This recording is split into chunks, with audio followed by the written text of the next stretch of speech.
Assalamualaikum warahmatullahi wabarakatuh. Perkenalkan, nama saya Rizky Syallah Fajri, kelas C4 Manajemen MPM 1012-166. Jadi di sini saya akan memaparkan materi tentang Marifatullah untuk memenuhi tugas UTS.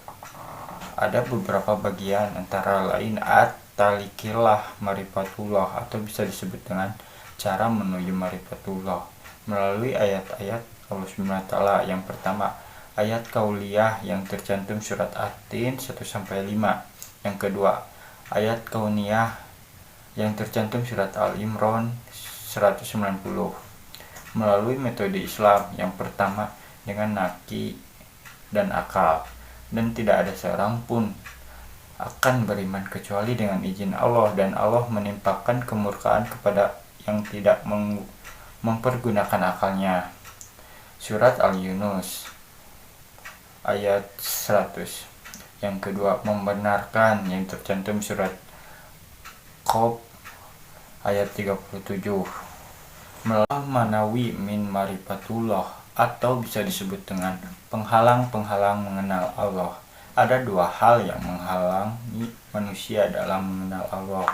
Yang pertama, maradus syahwat, atau penyakit nafsu kesenangan perilaku tidak terpuji, yang terdiri dari al-kifsku, al-kibtu,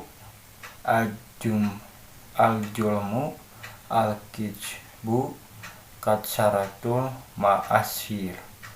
Yang kedua, maradu as-subahah, atau keraguan, masalah akal dan logika, yang terdiri dari al-jahlu, al-irhiyab, al-intirab, al-ghaflah,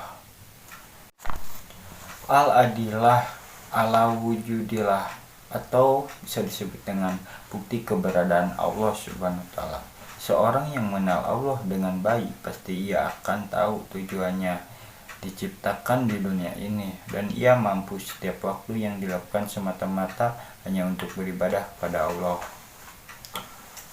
Yang pertama, ad-dalilul fitri, atau bisa disebut dengan dalil fitrah. Cara bahasa fitrah artinya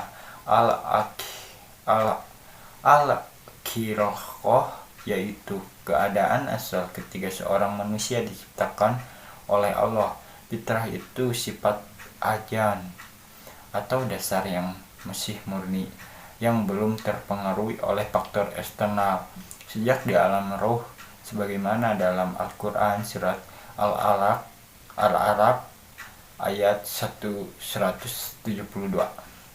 Yang kedua, al-jalilul hisi, atau bisa disebut dengan dalil yang dapat diindra.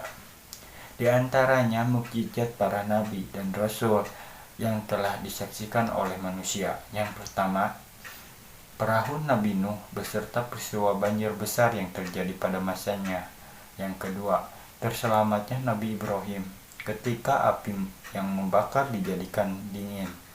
Dan masih banyak peristiwa mukjizat para nabi yang lainnya. Yang ketiga, ad-dalilul ahli, atau bisa disebut dengan dalil yang dapat oleh akal. Ada beberapa bagian. Yang pertama, beberapa teori. Yang pertama, teori sebab. Yang kedua, teori keteraturan. Yang keempat, ad-dalilul nakli, atau bisa disebut dengan nas.